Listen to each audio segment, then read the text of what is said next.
नमस्ते दोस्तों, आज के वीडियो में हम बात करेंगे अर्थ की एस्केप वेलोसिटी के बारे में।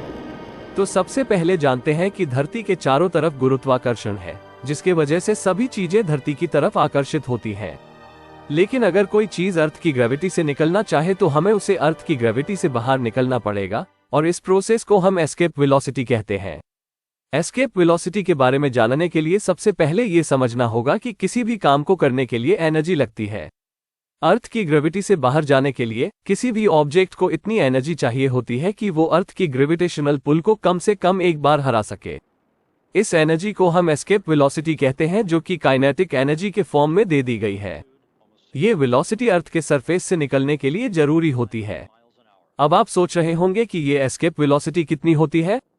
तो दोस्त, अर्थ की एस्केप वेलोसिटी लगभग 11.2 किलोमीटर प्रति सेकंड है। यानी कि अगर आपको अर्थ से निकलना है तो आपको कम से कम 11.2 किलोमीटर प्रति सेकंड की स्पीड के साथ निकलना होगा। इस एस्केप वेलोसिटी को हासिल करना बहुत मुश्किल होता है, इसलिए स्पेस शटल और रॉकेट में इतनी बड़ी इंजन होती हैं जिससे वो एस्केप वेलोसिटी को हासिल कर सकें। अगर आप फिजिक्स के माध्यम से समझना चाहते हैं तो फिजिक्स में हम लोग रॉकेट को एक पॉइंट पर ले लेते हैं और फिर वहां पर हम लोग उसे रेफरेंस पॉइंट मानकर सॉल्व करेंगे।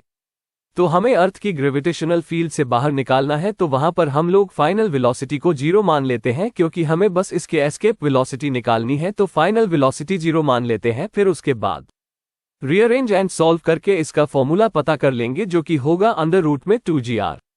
यहां पर r रेडियस ऑफ अर्थ है और g ग्रेविटेशनल कांस्टेंट है।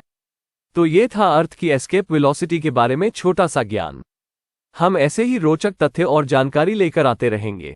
वीडियो को लाइक करें और हमारे चैनल को सब्सक्राइब करें, जिससे आप हमारे नए वीडियो सबसे पहले देख सकें। धन्यवाद।